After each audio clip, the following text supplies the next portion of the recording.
Let me first thank the conference organizer for inviting me here to disseminate a few of our experimental results.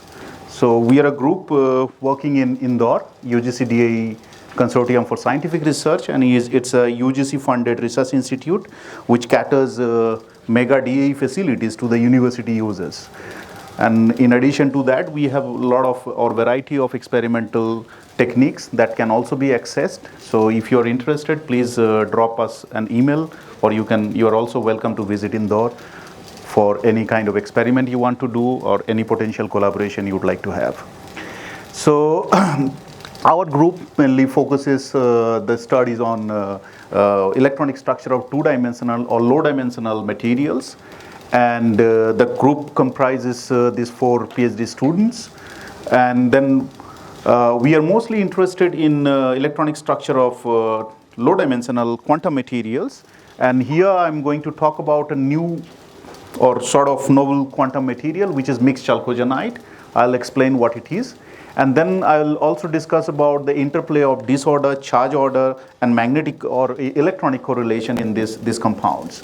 So this work is also supported by a group of Kai Rosnagel from Kiel University and DESY in Germany, and Professor Santi Blanco Canosa from Spain. And generous funding from Department of Science and Technology is greatly acknowledged for supporting our beam times at DESY in Germany and Elettra in Italy.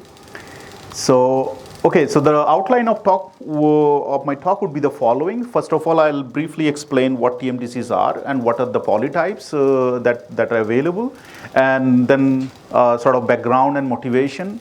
Then I'll talk about 2 different systems. One is tantalum selenium tellurium, so it is in 1T polymorph, and then another compound which is in 6R polymorph but niobium selenium tellurium, and then I would like to summarize. Okay, so let me start with the TMDCs. So TMDCs are basically transition metal dichalcogenides, where these materials are basically sandwich materials where transition metals atoms are sandwiched between 2 layers of chalcogens, which could be sulfur, selenium, or tellurium. And this material could be metallic, semiconducting, or insulating depending on the choice of transition metal we make, and also it depends on the geometry it takes. This material also hosts exotic physics and correlated behavior, like most of the materials host charge density wave, superconductivity, wild physics, 2D magnetism, and spin density wave also. And there is a huge scope to manipulate their electronic structure by reducing them from bulk to single layer, and thereby reducing the symmetry and removing the interlayer interaction. And they can also be grown on different substrate, and by tuning their electronic structure, what's wrong? Okay, from the and we can tune the electronic structure using this interface effect, screening, and doping. They can also be, the electronic structure can also be changed by changing the crystal structure from 1H 1T to distorted 1T, or the vice versa. Okay, so the building blocks of these materials are of 2 types. One is 1H, okay, which is trigonal prismatic structure, and another one is octahedral. And these materials are like Oreo biscuit, where these 2 cookies are basically sandwiched between this cream, which is basically the transition metal atom. And in 1H building block, what you have, this chalcogen atom sits exactly on top of the bottom one and forms this kind of trigonal prismatic structure. And this structure doesn't have any inversion symmetry, and that gives also a lot of nice, interesting physics. Whereas in 1T block, this chalcogen atom sits on top of the bottom one, but with a rotation of 60 degree, okay? And thereby it has basically inversion symmetry in this kind of structure. So in this whole talk, I'm going to talk about the mixed chalcogenide. So our intention is to replace this top cookie or the bottom cookie of this Oreo biscuit with this chocolate flavored one with a orange flavored one, okay? And then we are going to do this in the bulk, okay? And this is intentional, but they can be randomly distributed, okay? Randomly distributed means our intention is to replace one of them, but in some places you would find that both are replaced, or they are not, sometimes they are not stacked very, very in a very, very periodic manner. Okay, so in using this 1H and 1T, we can construct different bulk forms, like one is 2H, okay, where 1H layers are stacked with a periodicity of 2 1H layers. It can be 1T, it can be 3R, where 1H building blocks are stacked on top of another with a periodicity of 3 layers. Or it could be 6R, where a combination of 1T and 1H can stack on top of another with a period of 6 layers. And that's why we called it 6R or 6 rhombohedral structure. Okay, so I'm going to discuss about niobium and tellurium, and then also selenium and tellurides, that is niobium, selenium, tellurium, and tantalum, selenium, tellurium. And then we would like to address few questions like this tantalum and niobium based mixed chalcogenides. So the mother compound of this tantalum and niobium selenides or telluride, they host charge density wave. Okay, and this is a hallmark of this material. So this charge density wave can be understood in a way that if you consider a one-dimensional chain of atoms, each occupied with one single electron, then the electronic dispersion would be like this, and the phononic dispersion is like this. But one can show it theoretically, or PL showed it theoretically, that this kind of material, this kind of system is quite unstable, and it will try to distort from its original structure by moving from its equilibrium position and thereby producing a new Brillouin boundary and opening a gap and the new Brillouin boundaries. And thereby it will gain some electronic energy around this, around the Fermi level, and if this energy is higher than the energy that it needs for this structural distortion, then system will try to go there. And this will also have and the phonon dispersion will also have some softening around the Brillouin boundaries. Okay, so this can be understood using this Fermi surface nesting. Sometimes electron phonon coupling is also has to be invoked to answer all these questions, and electron-electron interaction also plays a role in this charge density wave. Now our question would be, we would like to answer this kind of question in this new compound. We would like to ask, like, which phase does this mixed chalcogen TMDCs adopt? And then will CDW phase persist? And if so, then what would be the CDW phase transition temperature? So to understand all this, we employ a very powerful experimental technique which is called angle resolved photoemission spectroscopy, or ARPES, where we sign the material or single crystalline material with a sufficiently energetic photon.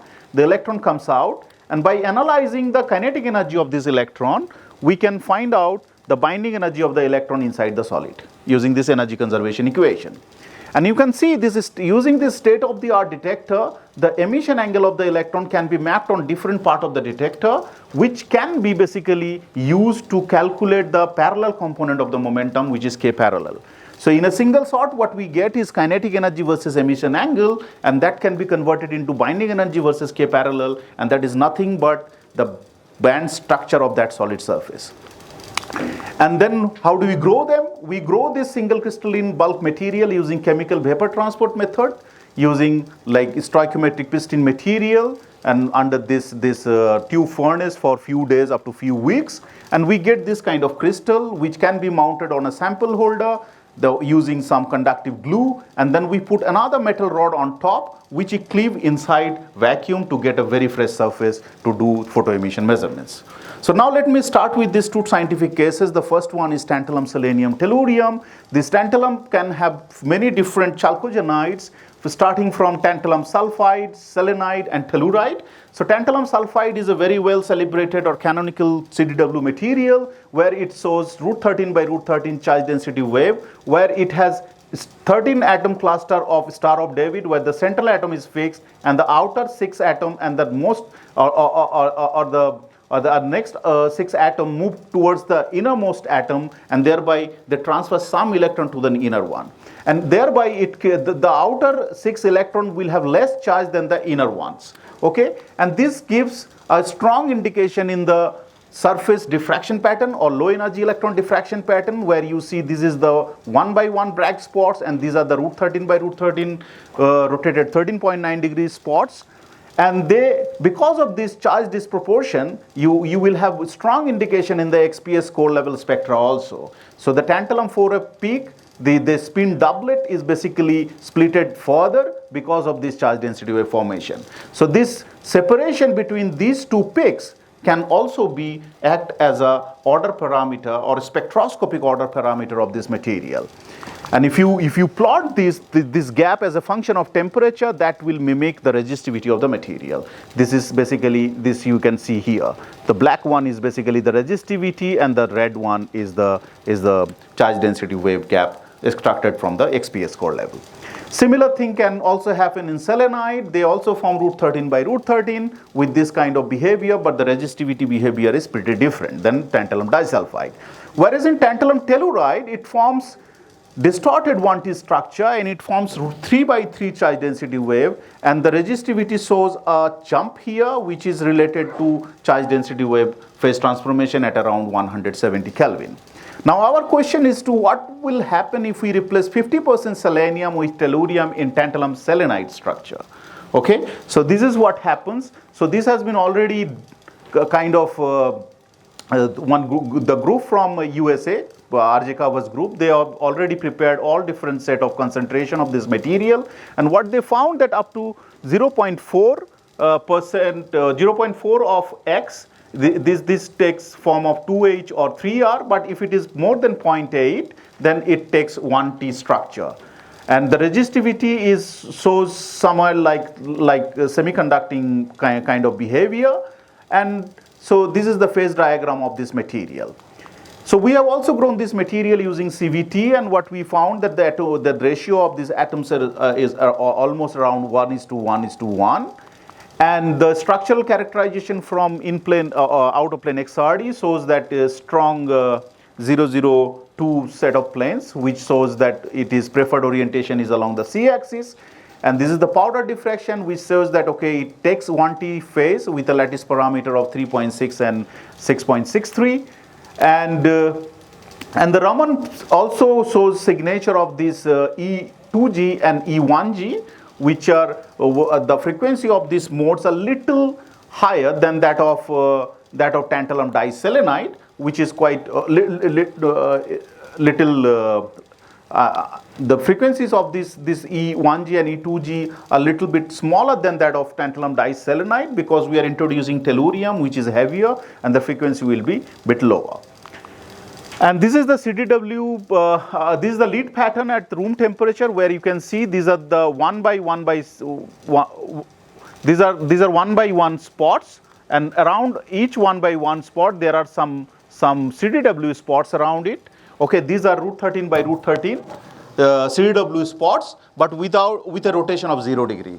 And this 0 degree says that this charge density wave phase is in incommensurate charge density wave phase with a charge vector with a vector of 0.7 S star. And as I said, this charge density wave can be also extracted from this XPS or core level photoemission, where this the splitting of this tantalum 4F level. Tantalum 4F can be plotted as a function of temperature. That we have examined this from 110 Kelvin to 380 Kelvin, and it shows this kind of behavior which almost mimics the resistivity of this material. But we could not go above 380 Kelvin in photoemission, so we could not see a clear melting of this charge density wave phases here in these two peaks. But in the resistivity measurement, we think that this incommensurate charge density wave to normal phase transition temperature is around 400 or 420 Kelvin. The band structures are following at 20 Kelvin. So you see the band structure of this material. Okay, sorry.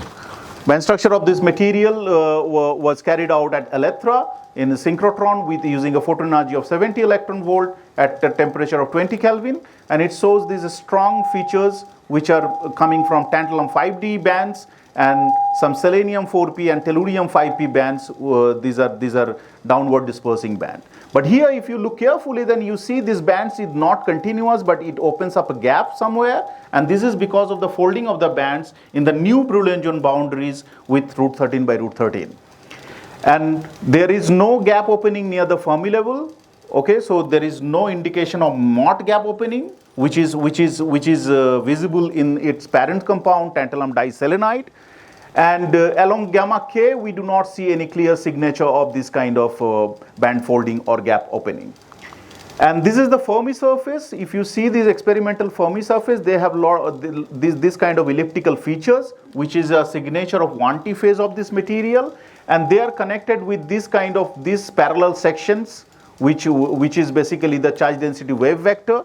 And if we take cuts along the parallel direction of KMK, then you would see this band is crossing the Fermi level in A cut, but as we go along, as we go towards D, this band is slowly going down, and it is not touching the Fermi level. So this is the pseudo gap, which is appearing because of the formation of charge density wave in this material.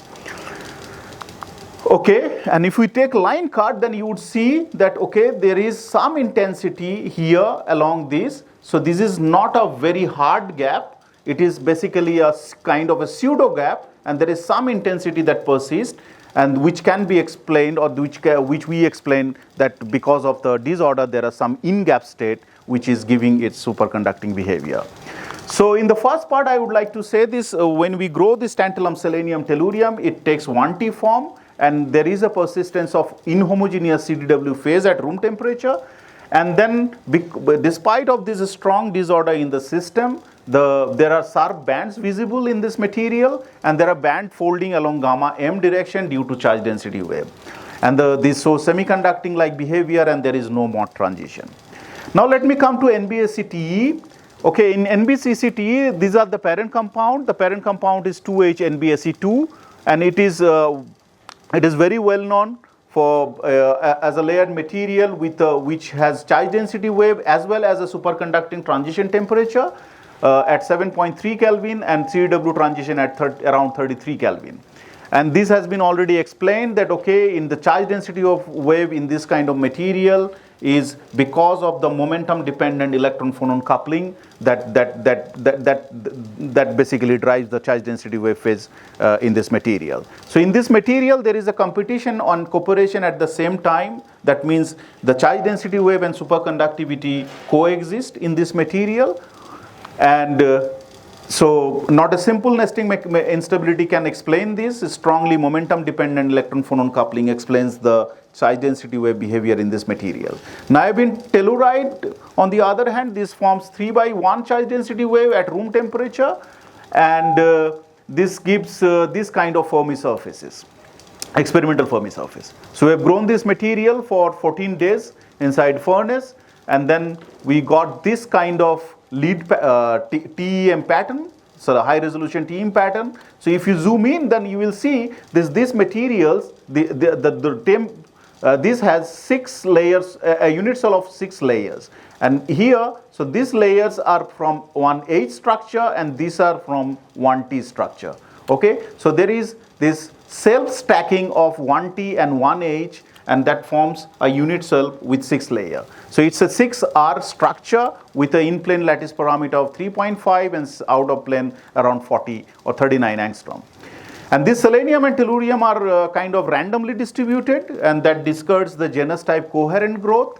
And the Fermi surface looks like this, where if you try to compare with the DFT calculated one, it matches pretty well. So at the center of the Brillouin zone at around gamma, you have these yellow features, and then you have this green feature, and there is also a gray feature here. So this, if you compare the band structure, these yellow bands, these are coming from the 1T niobium structured or 1T niobium telluride. This green one is coming from niobium, or niobium contribution coming from 1H niobium selenide. And these gray bands are coming from selenides or tellurides. So this matches pretty well. There is no evidence of gap opening at the Fermi level, and the Fermi surface nesting appears to be very weak at 2/3 gamma M and 2/3 gamma K, which is obvious, which is expected from the parent if we compare it with the parent compound. And then we did this thermal diffuse scattering. What we found that along the Z direction, we have this nice rods visible, intensity rod, diffuse intensity rod. This says that these basically have this coherent 2D layered structure. And then in plane diffraction from HK0 plane, this shows that, okay, this has this kind of intensity around each Bragg spot. So this has a wave vector of 0.250. And these are strong indication of charge modulation precursor, which is temperature independent. So this was explained using this theoretical calculation for phonon calculation, where we see this softening of or imaginary component of the phonon band around 1400. So this soft acoustic branch at 0.250. There is that doesn't have any resemblance with the 3x3 CDW transition in 2H NBSE2 or 1T NBTE2, and this is also not long range and it is also temperature independent. And in the disordered ligand, what we found that this kind of softening is not visible anymore. Okay, so the disorder decreases the coherence of the peak or quench the long range ordering. So what we conclude from here that there is a short range CDW or short range charge ordering in this material at low temperature. Then we also found the resistivity has no kink or no jump. So there is no charge density wave transformation, charge density wave or gap opening or superconductivity. But when we did this magnetism or magnetic susceptibility measurement in ZFC FC, there is a strong bifurcation in ZFC and FC at the lower temperature. This large splitting says that there is a strong inhomogeneous magnetic ground state without having any magnetic atom in this compound. And then we didn't find any lambda-like anomaly in the specific heat that says there is no long-range magnetic ordering. Then theoretically we understood that, okay, in this structure, if there is a strain in this material because of tellurium doping, that could give you some magnetic moment, and that could probably explain this magnetic correlation in this material, which could be of a glassy origin. So with this, let me conclude this part, that the short range charge correlation is observed experimentally in this material, which matches well with the DFT calculation. Sharp band despite presence of disorder.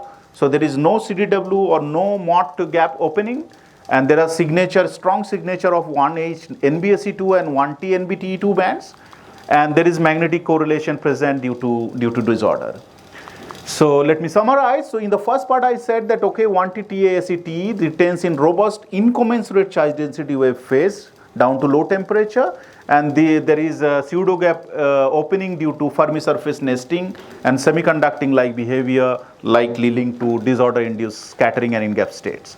And in NBC ACT, what we found that there is a short range charge correlation, there is no long range CDW present in this material, and there is inhomogeneous short range magnetic correlation present in this material.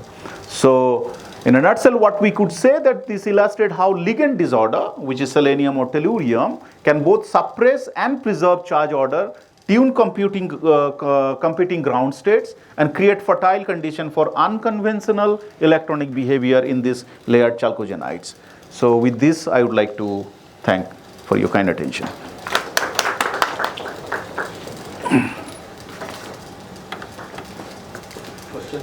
Yes.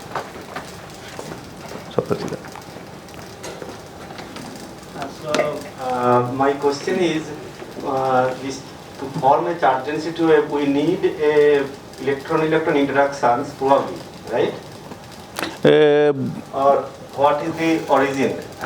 And second question is that in one slide you remark that you have superconductivity also in the presence of charge density. If I remember. So in the parent compound, yes. Parent compound. So now I need a attractive interaction to produce the BCA superconductivity E.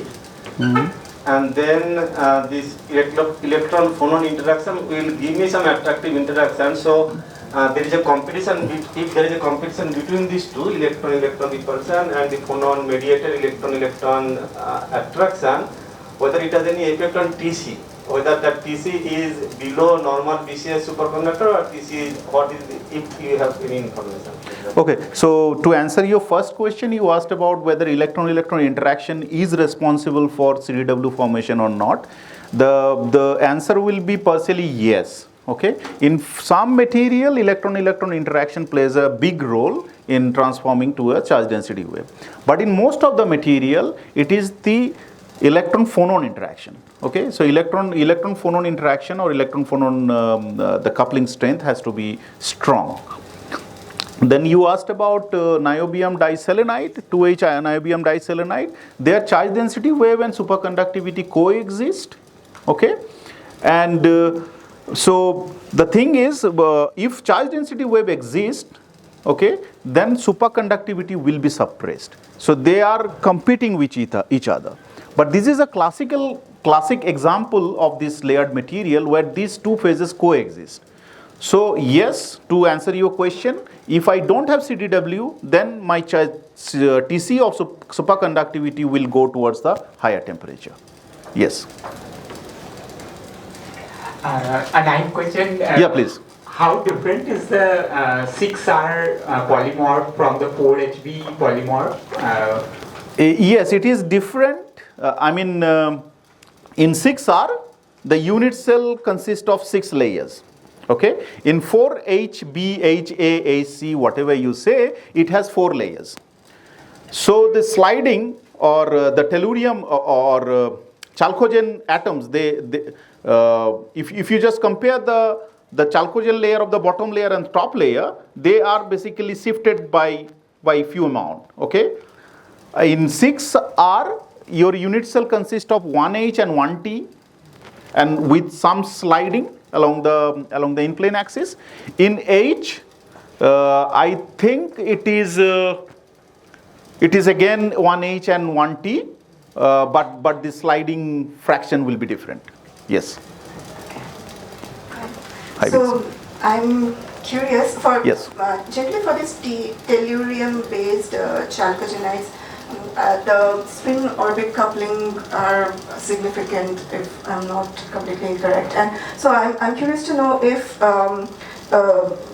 do you think that the spin orbit coupling has any influence in seeing this charge, this effect that you're talking about, and also if there is any way to tune that using like strain electric field,